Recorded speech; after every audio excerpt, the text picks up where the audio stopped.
केवल एक परमात्मा में श्रद्धा और समर्पण का संदेश देने वाली गीता सबको पवित्र करने का खुला आमंत्रण देती है। सृष्टि में कहीं भी रहने वाले अमीर अथवा गरीब, कुलीन तथा आदिवासी, पुण्यात्मा और पापी, स्त्री और पुरुष, सदाचारी एवं अत्यंत दुराचारी, सबका इसमें प्रवेश है। विशेषकर गीता पापियों के ही उद्धार का सुगम पथ बताती है। पुण्यात्मा तो भजते ही हैं। प्रस्तुत है उसी गीता की अद्वितीय व्याख्या, यथार्थ गीता का कैसेट प्रसारण।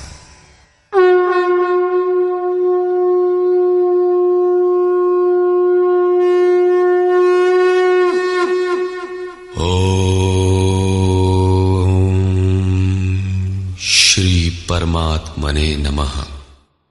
यथार्थ गीता, श्रीमद् भगवत गीता, अथ द्वितीयो अध्यायः।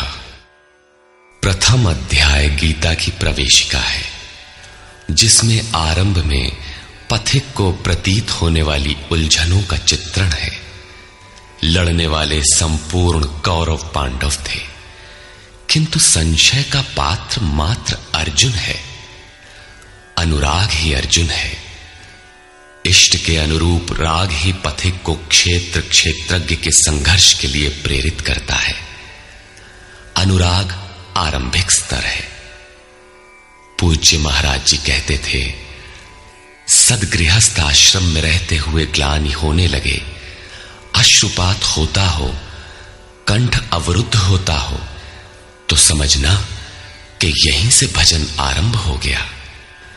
अनुराग में ये सब कुछ आ जाता है। उसमें धर्म, नियम, सत्संग, भाव सभी विद्यमान होंगे। अनुराग के प्रथम चरण में पारिवारिक मोह बाधक बनता है। पहले सभी चाहते हैं कि हम उस परम सत्य को प्राप्त कर लें, किंतु आगे बढ़ने पर वो देखता है कि इन मधुर संबंधों का उच्छेद करना होगा। तब हताश हो जाता है। वो पहले से जो कुछ धर्म कर्म मानकर करता था, उतने में ही संतोष करने लगता है। अपने मोह की पुष्टि के लिए वो प्रचलित रूढ़ियों का प्रमाण भी प्रस्तुत करता है, जैसा अर्जुन ने किया कि कुल धर्म सनातन है। युद्ध से सनातन धर्म का लोप होगा, कुल क्षय होगा, स्वैराचार फैलेगा। ये अर्जुन का उत्तर नहीं था, बल्कि सद्गुरु के सान्निध्य से पूर्व की अपनाई गई एक कुरीति मात्र थी। इन्हीं कुरीतियों में फंसकर मनुष्य पृथक पृथक धर्म, अनेक संप्रदाय, छोटे बड़े गुट और असंख्य जातियों की रचना कर लेता है। कोई नाक दबाता है, कोई कान फाड़ता है। किसी के छूने से धर्म नष्ट होता है, तो कहीं रोटी पानी से धर्म नष्ट होता है। तो क्या अछूत या छूने वालों का दोष है? कदापि नहीं। दोष हमारे भ्रमदाताओं का है। धर्म के नाम पर हम कुरीति के शिकार हैं, इसलिए दोष हमारा है। महात्मा बुद्ध के समय में केश कंबल एक संप्रदाय था, जिसमें केश को बढ़ाकर कंबल की तरह प्रयोग करने को पूर्णता का मानदंड माना जाता था। कोई गोव्रतिक गाय की भांति रहने वाला था, तो कोई कुक्कुरव्रतिक कुत्ते की तरह खाने पीने रहने वाला था। ब्रह्म विद्या का इनसे कोई संबंध नहीं है। संप्रदाय और कुरीतियां पहले भी थीं, आज भी हैं।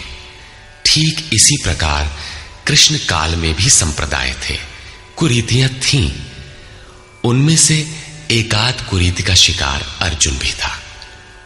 उसने 4 तर्क प्रस्तुत किए। 1, ऐसे युद्ध से सनातन धर्म नष्ट हो जाएगा।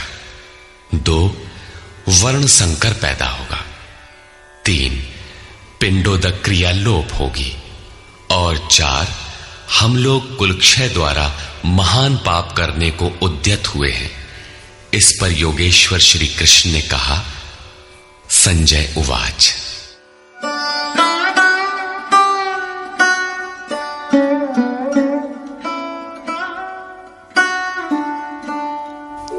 तन्तथा कृपयाविष्टम् अश्रुपूर्णाकुलेक्षणम् विषीदन्तमिदं वाक्यम् उवाच मधुसूदनः। करुणा से व्याप्त अश्रुपूर्ण व्याकुल नेत्रों वाले उस अर्जुन के प्रति मधुसूदन, मद का विनाश करने वाले भगवान ने ये वचन कहा।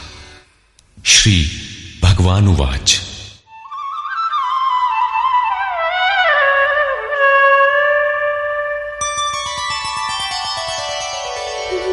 कुतस्त्वाकश्मलमिदं विषमे समुपस्थितम् अनार्यजुष्टमस्वर्ग्यम् अकीर्तिकरमर्जुन। अर्जुन, इस विषम स्थल में तुझे ये अज्ञान कहां से हो गया? विषम स्थल अर्थात जिसकी समता का सृष्टि में कोई स्थल है ही नहीं, पारलौकिक है लक्ष्य जिसका, उस निर्विवाद स्थल पर तुझे अज्ञान कहां से हुआ? अज्ञान क्यों? अर्जुन तो सनातन धर्म की रक्षा के लिए कटिबद्ध है। क्या सनातन धर्म की रक्षा के लिए प्राणपण से तत्पर होना अज्ञान है? श्री कृष्ण कहते हैं, हां, ये अज्ञान है। न तो संभावित पुरुषों द्वारा इसका आचरण किया गया है, न स्वर्ग ही देने वाला है और न ये कीर्ति को ही करने वाला है। सन्मार्ग पर जो दृढ़ता पूर्वक आरूढ़ है उसे आर्य कहते हैं। परिवार के लिए मरना मिटना यदि अज्ञान न होता तो महापुरुष उस पर अवश्य चले होते। यदि कुल धर्म ही सत्य होता तो स्वर्ग और कल्याण की निःश्रेणी अवश्य बनता। ये कीर्तिदायक भी नहीं है। मीरा भजन करने लगी तो लोग कहें मीरा भई बावरी, सास कहे कुल नाशी रे। जिस परिवार, कुल और मर्यादा के लिए मीरा की सास बिलख रही थी, आज उस कुलवंती सास को कोई नहीं जानता। मीरा को विश्व जानता है। ठीक इसी प्रकार परिवार के लिए जो परेशान हैं, उनकी भी कीर्ति कब तक रहेगी? जिसमें कीर्ति नहीं, कल्याण नहीं, श्रेष्ठ पुरुषों ने भूल कर भी जिसका आचरण नहीं किया, तो सिद्ध है कि वह अज्ञान है। अतः क्लैब्यमास्मगमः पार्थ नैतत्त्वय्युपपद्यते क्षुद्रं हृदय दौर्बल्यं त्यक्त्वोत्तिष्ठ परन्तप। अर्जुन, नपुंसकता को मत प्राप्त हो। क्या अर्जुन नपुंसक था? क्या आप पुरुष हैं? नपुंसक वो है जो पौरुष से हीन हो। सब अपनी समझ से पुरुषार्थ ही तो करते हैं। किसान रात दिन खून पसीना एक करके खेत में पुरुषार्थ ही तो करता है। कोई व्यापार में पुरुषार्थ समझता है तो कोई पद का दुरुपयोग करके पुरुषार्थी बनता है। जीवन भर पुरुषार्थ करने पर भी खाली हाथ जाना पड़ता है। स्पष्ट है कि यह पुरुषार्थ नहीं है। शुद्ध पुरुषार्थ है आत्मदर्शन। गार्गी ने याज्ञवल्क्य से कहा, नपुंसक पुमान ज्ञेयो यो न वेत्ति हृदि स्थितम पुरुषम स्वप्रकाशम तस्मानंदात्मानमव्ययम्। वो पुरुष होते हुए भी नपुंसक है जो हृदयस्थ आत्मा को नहीं पहचानता। वो आत्मा ही पुरुष स्वरूप स्वयं प्रकाश, उत्तम आनंद युक्त और अव्यक्त है। उसे पाने का प्रयास ही पौरुष है।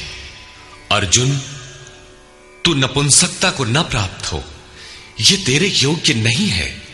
हे परम तप, हृदय की इस क्षुद्र दुर्बलता को त्याग कर युद्ध के लिए खड़ा हो। इस पर अर्जुन ने तीसरा प्रश्न प्रस्तुत किया। अर्जुन उवाच।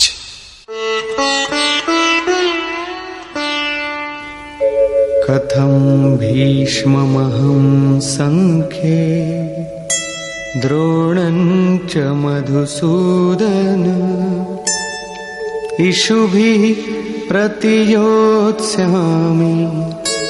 पूजार्हावरिसूदन।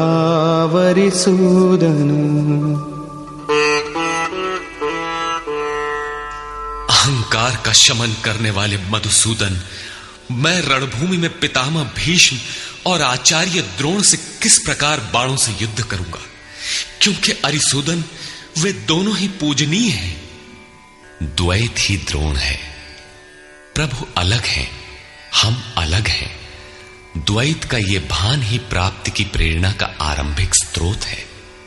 यही द्रोणाचार्य का गुरुत्व है। भ्रम ही भीष्म है। जब तक भ्रम है तभी तक बच्चे, परिवार, रिश्तेदार सभी अपने लगते हैं। अपना लगने में भ्रम ही माध्यम है। आत्मा इन्हीं को पूज्य मानकर इनके साथ रहता है कि ये पिता हैं, दादा हैं, कुलगुरु हैं इत्यादि। साधन के पूर्ति काल में गुरु न चेला, पुरुष अकेला। न बंधुर न मित्रम गुरुर्नैव शिष्यः चिदानंद रूपः शिवोहम शिवोहम।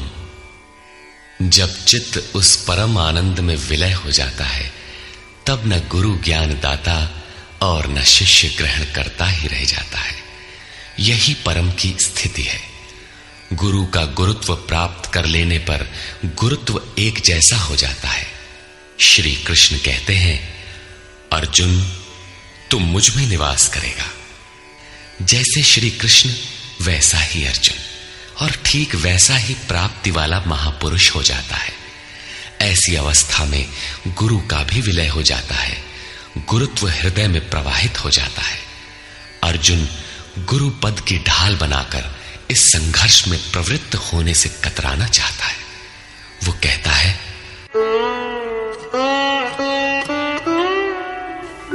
गुरून् हत्वा हि महानुभावान्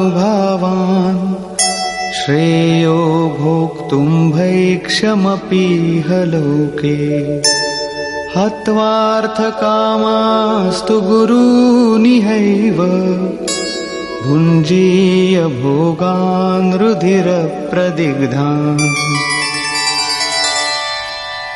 इन महानुभाव गुरुजनों को न मारकर मैं इस लोक में भिक्षा का अन्न भी श्रेयस्कर समझता हूं। यहां भिक्षा का अर्थ उदर पोषण के लिए भीख मांगना नहीं, बल्कि सत्पुरुषों की टूटी फूटी सेवा द्वारा उनसे कल्याण की याचना ही भिक्षा है। अन्नम ब्रह्मेति व्यजानात्। अन्न एकमात्र परमात्मा है, जिसे प्राप्त करके आत्मा सदा के लिए तृप्त हो जाता है, कभी अतृप्त नहीं रहता। हम महापुरुषों की सेवा और याचना द्वारा शनैः शनैः ब्रह्म पीयूष प्राप्त करें, किंतु ये परिवार न छूटे। यही अर्जुन के भिक्षान्न की कामना है। संसार में अधिकांश लोग ऐसा ही करते हैं।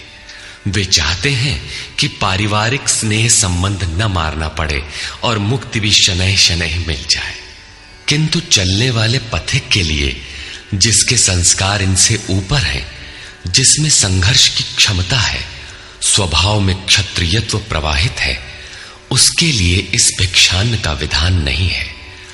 स्वयं न करके याचना करना भिक्षान्न है।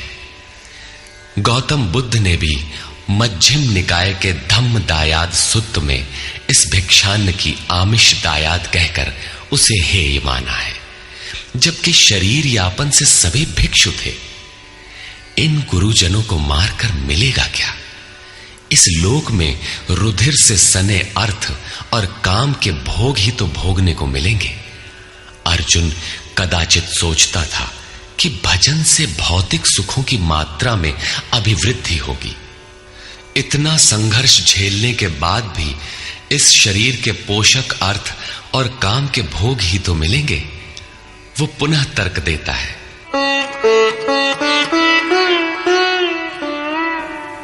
न चैतद्विद्मः कतरन्नो गरीयो यद्वा जयेम यदि वा नो जयेयुः यानेव हत्वा न जिजीविषामः तेव स्थिताः प्रमुखे धार्तराष्ट्राः। ये भी निश्चित नहीं है कि वो भोग मिलेगा ही। ये भी हम नहीं जानते कि हमारे लिए क्या करना श्रेयस्कर है, क्योंकि जो कुछ हमने कहा वो अज्ञान प्रमाणित हो गया। ये भी ज्ञात नहीं है कि हम जीतेंगे अथवा वे ही जीतेंगे। जिन्हें मारकर हम जीना भी नहीं चाहते, वे ही धृतराष्ट्र के पुत्र हमारे सामने खड़े हैं।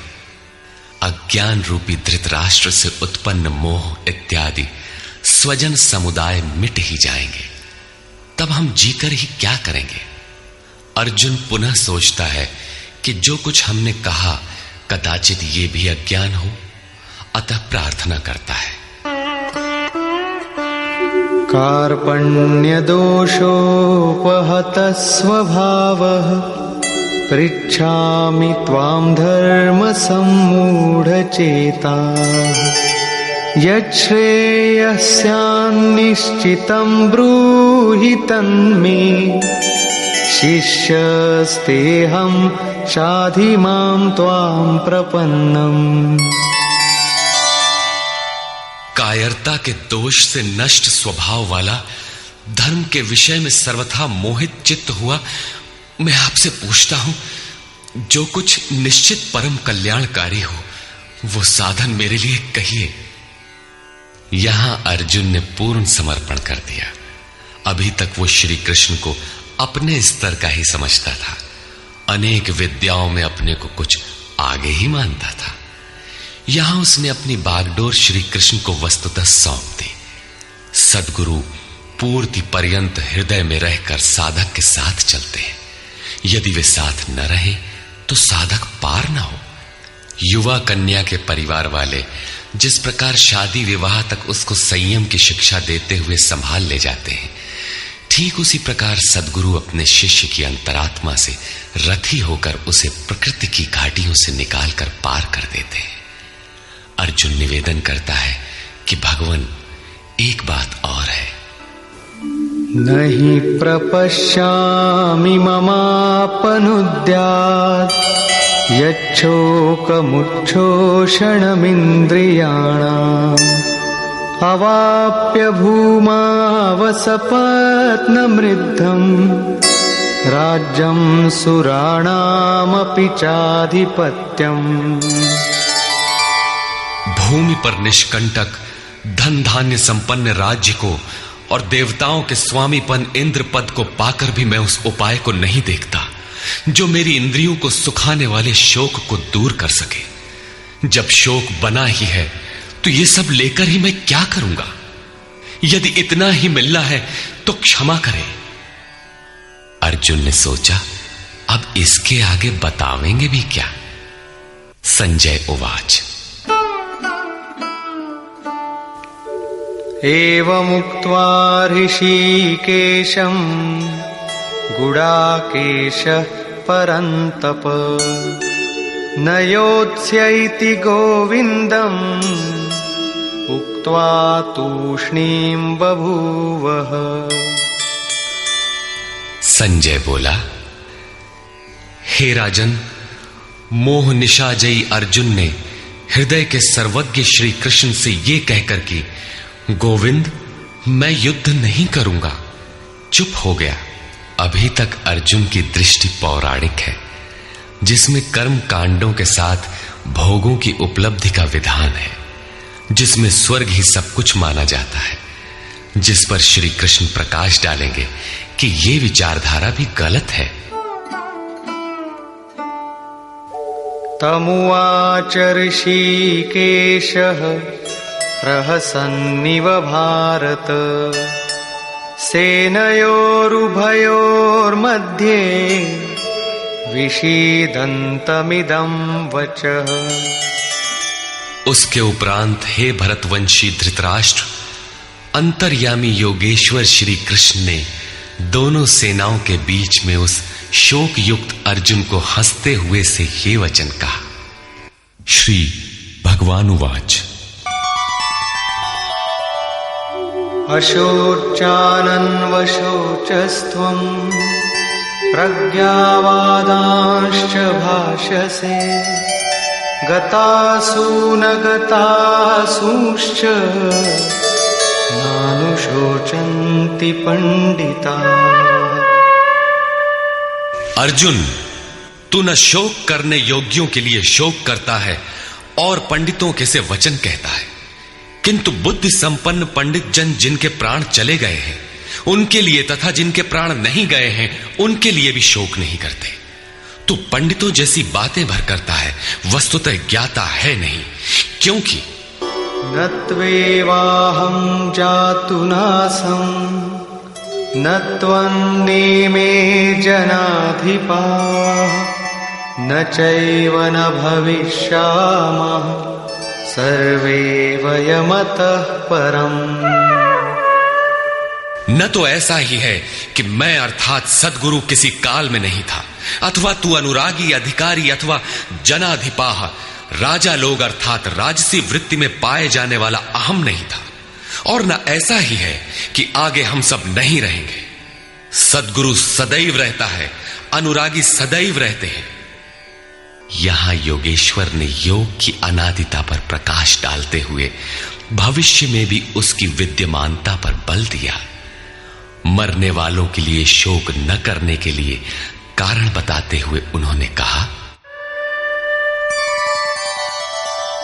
देहिनोऽस्मिन् यथा देहे कौमारं यौवनं जरा तथा देहान्तरप्राप्तिः धीरस्तत्र न मुह्यति।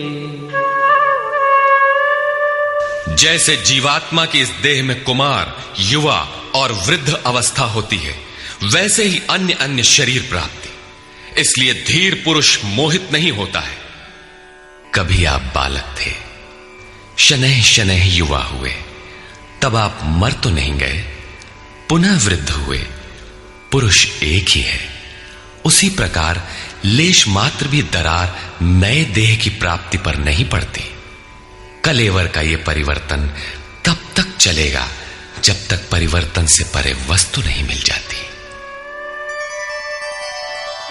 मात्रा स्पर्शास्तु कौन्तेय शीतोष्ण सुख दुःखदाः आगमापायिनो नित्याः तां स्थितिक्षस्व भारत। हे कुंती पुत्र, सुख दुख, सर्दी और गर्मी को देने वाले इंद्रियों और विषयों के संयोग तो अनित्य हैं, क्षण भंगुर हैं। अतः भरतवंशी अर्जुन, तू इसका त्याग कर। अर्जुन इंद्रिय और विषय के संयोग जन्य सुख का स्मरण करके ही विकल था। कुल धर्म, कुल गुरुओं की पूज्यता इत्यादि इंद्रियों के लगाव के अंतर्गत है।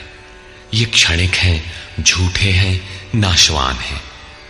विषयों का संयोग न सदैव मिलेगा और न सदैव इंद्रियों में क्षमता ही रहेगी।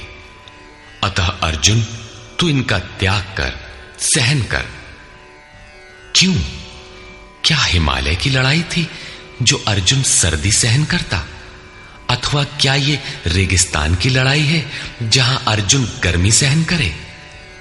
कुरुक्षेत्र जैसा कि लोग बाहर बताते हैं समशीतोष्ण स्थली है। कुल 18 दिन तो लड़ाई हुई, इतने में कहां जाड़ा गर्मी बीत गई।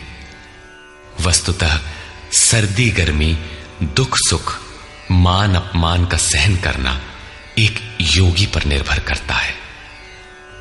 यह हृदय देश की लड़ाई का चित्रण है। बाहर युद्ध के लिए गीता नहीं कहती। यह क्षेत्र क्षेत्रज्ञ का संघर्ष है, जिसमें आसुरी संपद का सर्वथा शमन कर परमात्मा में स्थिति दिलाकर दैवी संपद भी शांत हो जाती है। जब विकार है ही नहीं तो सजातीय प्रवृत्तियां किस पर आक्रमण करें? अतः पूर्णत्व के साथ वे भी शांत हो जाती हैं, इससे पहले नहीं। गीता अंतर्देश की लड़ाई का चित्रण है। इस त्याग से मिलेगा क्या, इससे लाभ क्या है, इस पर श्री कृष्ण कहते हैं,